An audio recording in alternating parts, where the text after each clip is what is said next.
600 pounds of gold bullion. Hey there, Nancy. Why, what on earth have we got here?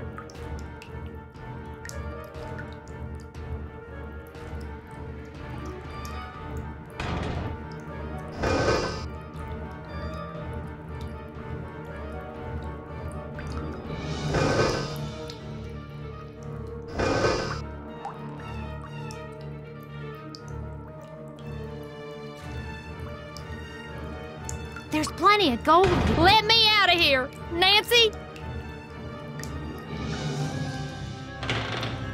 Nancy, wait!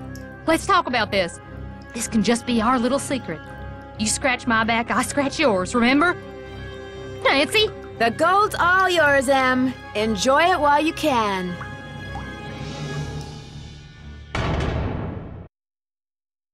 Dear Ned, as soon as I got out of the tunnels, Emily had left a door open. I called the sheriff. But when I led him back down the well to the room where I'd left Emily, she refused to leave. He and his deputies finally got her out, but one of them said afterward that if he had to choose between getting a bear away from her cub and getting Emily away from that gold, he'd pick the bear.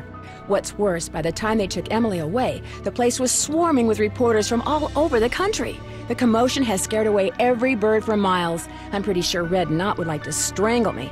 On the other hand, when Ranger Akers found out that 7 cars and 2 helicopters were illegally parked on park property and that he was going to get to ticket them, he was ecstatic. Tucker Davis finally cleared away that dead tree, which means I'm free to drive home. Moon Lake is beautiful, but I've had enough wildlife for now.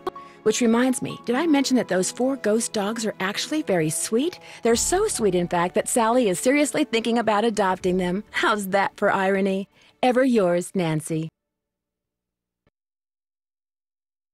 Bess, hi, it's Nancy. I'm at this little amusement park on the coast. I wish I could say I was having a wonderful time, but the fact is, some pretty spooky things have been happening here. There have been some strange accidents, and the carousel, it starts up in the dead of night all by itself, like it's haunted or something. You know me, I don't get scared very easily, but I saw it myself, and I'll call you later. I've got to go right now.